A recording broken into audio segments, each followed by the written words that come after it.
Video after I got home from work after my first day, but I was tired.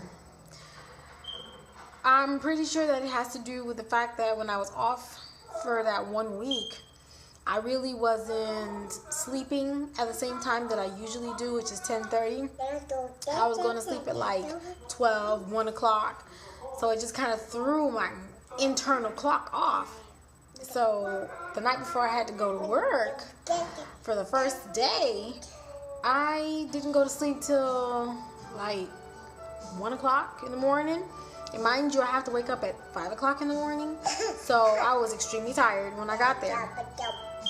And, you know, the day was chaotic in a way. I don't know if it's because I had been gone for like a week, but a week isn't even that long to really be lost again, you know what I'm saying? And it wasn't the patience, it was just the assess amount of things that I had to do. And it just seemed like it just wouldn't stop. It didn't come to a pause. Like every time I turned around, somebody was calling my name. Somebody was asking me for something. Somebody was requesting my presence somewhere. And I go from one thing, and then I'm in the process of doing something. Then they're like, oh, Stephanie, you know, Dr. Such and Such wants to see you. Then I go over there, and then I try to hurry up and go back to what I was doing before. And like, oh, Stephanie, this doctor wants you, you know, to go with him and see his patient. And it was just like, oh, my goodness. And I don't mind. Actually, that's the good part of my job, when you actually have that hands-on patient contact and you're doing what you have to do, and the doctor can be calling me and doing everything, and that's fine. But it's the fact that I know that in the middle of all this stuff, I should be getting some paperwork done, and it's not happening. And this paperwork is about, let me see, 6 pages, 3 pages front and back. So it's not like, you know, a little thing. So if you have to do 6 pages worth of paperwork on 8 separate people, it can be a little cumbersome. It's all these little check marks and all these little counting and writing and stuff. And then when you get to the back, it's you basically writing, you know, the more important things that happen through the day. And it can get a little overwhelming when it comes to the paperwork by itself.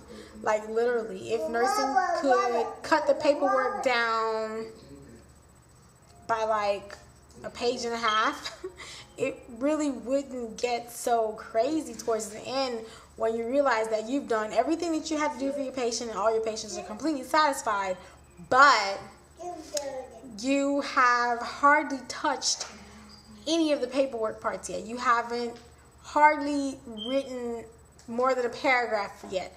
And that's when you start kind of like, oh my goodness, and you start gripping on your hair and losing your mind because, you know, you gotta hurry up and do all this stuff. And at the same time, they want you out by 7:30. Not really out, but they would like that you have completed everything you need to do by 7:30.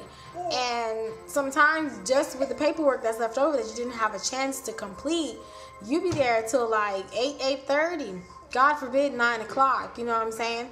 So the paperwork is really, really cumbersome when it comes to nursing. But otherwise, everything else is pretty much okay. So definitely nursing needs to cut that out. But when I got home, I left my job at 8 o'clock because I still had a little bit of paperwork to do. So by the time I got home, it was 8:45. So I had a little snack, took a shower, and got into bed. All I did was set my alarm clock and do the alarm on my phone. I turned out the light and boom, I was out. It was so funny. And the thing is, it was like 9:35 and I was out cold. And when I woke up the next day, it was 4 o'clock in the morning, an hour before I'm usually supposed to get up, and I was like, wow. And I kid you not, I felt so extremely rested. And when I got to work yesterday, it was like I could take on whatever, because I was just so refreshed, so rested. I had gotten so caught up.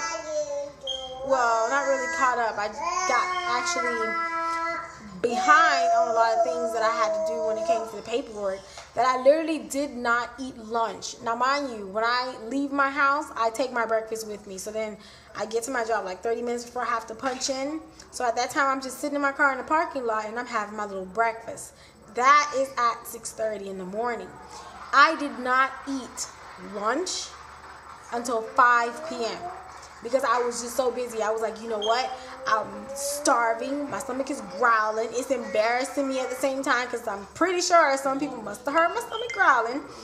But because of the fact that I didn't want to get so far behind that I found myself staying there until like 10 o'clock at night trying to finish up paperwork, I was like, you know what? My hunger just has to take a back seat and let me do what I have to do.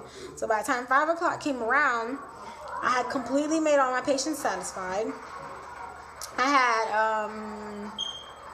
a couple of notes to write.